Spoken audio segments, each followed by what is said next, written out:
बिस्मिल्लाहिर्रहमानिर्रहीम। अस्सलाम वालेकुम रहमतुल्लाहि उर्दू टीवी में आपको खुशामदीद कहता हूँ।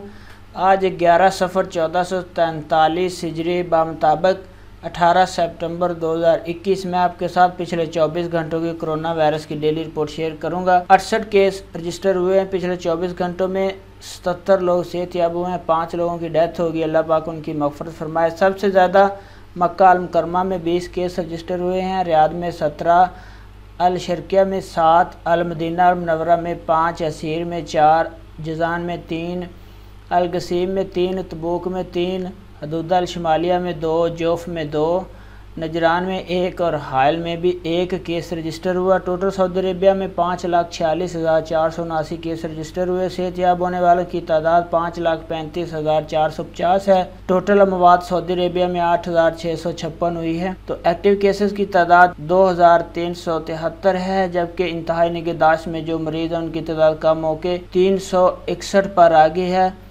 तो ये अहम अपडेट थी कोविड-19 की पिछले 24 घंटों की। अपना बहुत सारा ख्याल रखिएगा। अस्सलाम वालेकुम रहमतुल्लाह।